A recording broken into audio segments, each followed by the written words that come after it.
Okay, let's take a look at some examples from section 1.2. This video is probably not going to be enough where you can just watch the video and then finish section 1.2 and certify.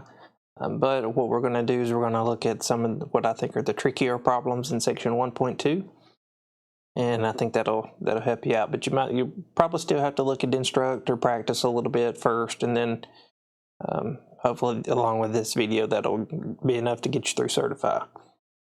Okay, so I haven't worked these problems yet, so a lot of times we get in this mindset of, what's the way to work a problem. There's more than one way to work a lot of these problems, so we'll just figure out how we're going to work them as we go along. Okay, so let's look at this one. It says, how many boys are there in an introductory geology course if 392 students are enrolled and there are 5 boys to every 9 girls? Okay, so it gives us this ratio. It tells us there are 5 boys to every 9 girls. Okay. Somehow we've got to keep that ratio, but we've got to get it to a total of 392 students. So if we look at just the ratio, we can think about this. Like if we only had 5 boys and 9 girls, that would give us a total of 14 students. So we're going to have to multiply that ratio. It's kind of, you can think about it kind of like the opposite of reducing a fraction. Okay, we got to multiply both sides by some number, and we're trying to do that to where when we add the two numbers together, we get 392.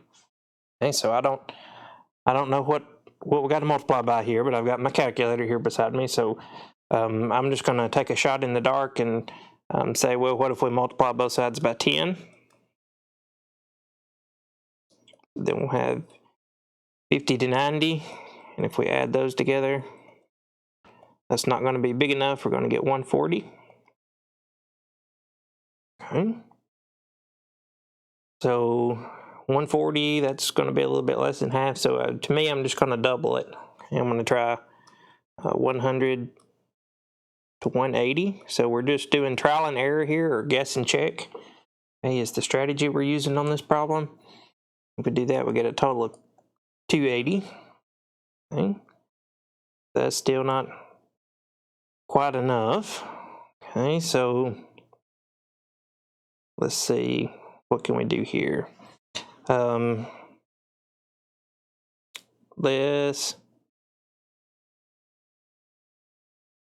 I'm going to do is I'm going to, you can just keep trying to multiply things. Like that one didn't work, right? We know we got to go bigger than that, so maybe we can multiply by 3. So if we do that, that'll be 150 is 270.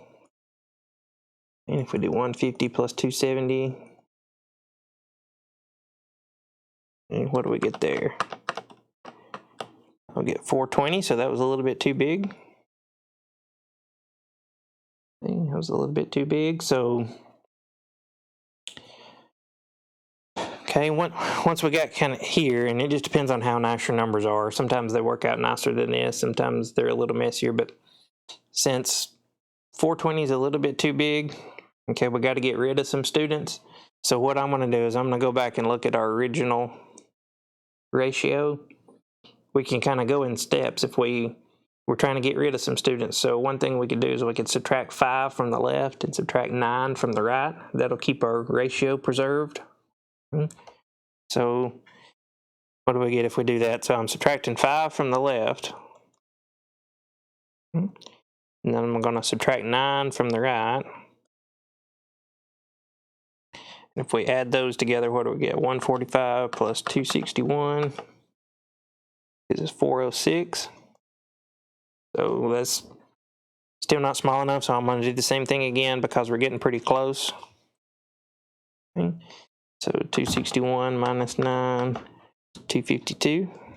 I think we've got it this time. Let's see, 140 plus 252, that is 392. So that's the one we want there.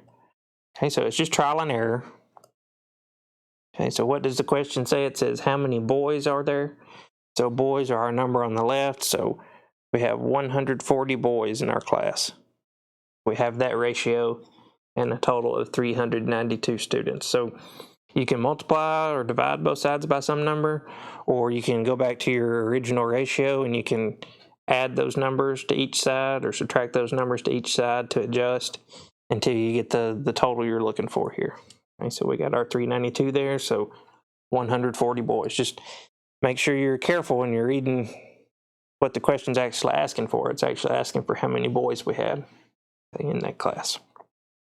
All right, next problem. Get a lot of questions about this one sometimes. Okay, this one says Ben pays $1.98 in postage to mail a CD to a friend. He uses 45-cent stamps and 7-cent stamps. How many of each stamp did Ben use? Okay, so we got two types of stamps we're using. We got 45 cents and 7 cents, and it was $1.98 in postage, so we're trying to make $1.98 out of 45-cent stamps and 7-cent stamps. Okay, so usually on this one thing I like to try to figure out what's the maximum number of the big stamps we could use. So what I'm going to do is I'm going to do 1.98, $1.98, divided by 0.45, 45 cents. And that comes out to 4.4. Okay, we can't use part of a stamp. So what I'm going to check is I'm going to check, can we do this using 4 45-cent stamps? So we'll do 4 times 0.45, and let's see where that gets us. That would get us to $1.80. Okay. If we look at our total, we're trying to get $1.98. We do $1.98 minus $1.80, that leaves us with 18 cents. And there's no way to get 18 cents using 7-cent stamps. Okay, so that's not going to work. Okay. So then what I do is I'll go down by 1. So I'll say, okay, what if we use 3 of the big stamps? Okay. What do we get there? 3 times 45 cents.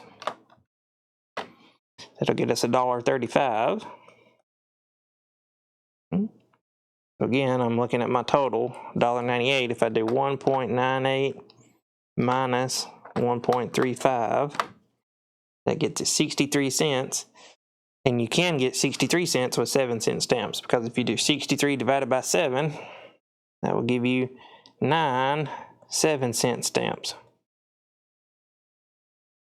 Okay, that'll give us 63 cents. And $1.35 plus 63 cents. Double check yourself. So 1.35 plus 0.63, that does give us $1.98. So that's what we want there. So just kind of trial and error on that one as well. So we used 3 45-cent stamps and 9 7-cent stamps. Okay. There's other ways you can do that one, but just kind of trial and error works out pretty well on that one usually. Okay. Let's look at the next one. Oh, this one's kind of similar. It kind of makes us think hard sometimes. All right, so it says a farmer looks over a field and sees 34 heads and 94 feet. Some are goats, some are geese. That's supposed to say how many of each animal are there. We're missing that bar on the H, but how many of each animal do we have? So we got 34 heads and 94 feet. Okay, so the idea here, I guess we're assuming that all the goats have 4 feet and all the geese have 2 feet, and each animal has 1 head. Okay? So we're trying to come up with some combination of goats and geese. We know we got a total of 34, right? 34 heads means we got a total of 34 animals. We're trying to come up with a combination of goats and geese that will give us 94 feet. Okay? So on this, again, I'm just going to guess and check, or trial and error, whatever you want to call it. Okay, so there are other ways you can do it, but this is pretty quick usually. Sometimes you get unlucky on your guess, but okay, so we've got to have some combination of 34, right? Some numbers that add up to 34 that will give us a total of 94 feet for the animal. So I'm going to guess, let's see, we've got, I don't know, let's go right in the middle. I'm going to guess 17 goats and 17 geese. Let's see what that gets us. So now if we check the feet, Do 4 times 17. That gives us 68 feet here. And then we've got 17 feet over here, so 68 plus 17 equals 85. So this would give us 85 feet. Okay. That's not enough feet, right? We want 94 feet for all of our animals. So how can we get more feet? Right? Geese have 2 feet, goats have 4 feet, so we can change some of our geese to goats. We can change some of our geese to goats. So maybe instead of 17 goats, I'm going to try like 19 goats. So we'll go up on the goats 2 and down 2 on the geese and try that. So we'll do 4 feet for 19 goats. 4 times 19 gives us 76. We got 15 feet over here, so 76 goat feet plus 15 goose feet. Okay, gives us 91 feet. 91 feet. Is that right? Yep. Okay, so we got to go up again. So maybe we'll try 20 goats, 14 geese. So if we do that, we'll have 80 goat feet, 14 geese feet, and yep, we got it. So 80 plus 14 gives us 94 feet. Okay, so just by trial and error and making small adjustments, it didn't take us too long to get to the answer there. Okay, so we would have 20 goats, 14 geese, give us a total of 34 animals or 34 heads, and if you figure out how many feet that would be, assuming everybody has all their feet, you get 94 feet. Okay, so just trial and error. Okay, one more, it's the last one here. Okay, so we got like one of these magic square problems. It says we're going to use the numbers 0 through 8 inclusive. That means we'll use 0 and 8. And we want to put the numbers in the square so that when we add up each row, each column, and each diagonal, we get 12. Okay? So it doesn't really matter where you start. Start with somewhere where you've already got one of the numbers filled in. Okay, maybe. But other than that, it doesn't make much of a difference. So let's just try some numbers here. Okay, so on the first row, we start with 7. We're trying to get to 12. So that means we've got 5 that we can put in there. So how can we get 5? A bunch of ways, but I'm just going to try 2 and 3. Okay. So that'll give us 12 across that row. But then if we look at the middle column now, okay, we're only missing one number, so that would be the one I would try. So 2 plus 6 is 8. So to get to 12, we would need 4. Okay. Then I'm going to look at this diagonal because it's the one that's only missing one number. So there we got 3 plus 4 is 7, so we would need 5 to get 12. Okay. So now we've got a couple where we're only missing one. I'm going to look at the first column. Okay. We got 7 plus 5 is 12 already, so we could put our 0 in there and that would work. And then I'm going to look at this diagonal. We got 7 plus 4 is 11, so we could put a 1 in here and that would work. But then we need to check this bottom row. Okay, 5 plus 6 is 11, plus 1 is 12, so that works.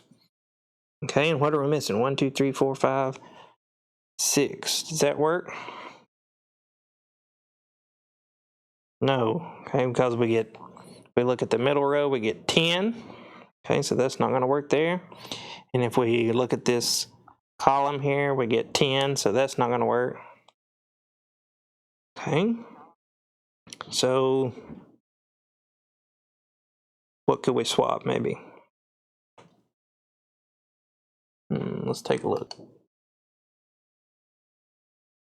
Oh, I see you probably been screaming at me. We can't use 6 again. We've already used 6. So our last number we got here would be 8. So now let's check that.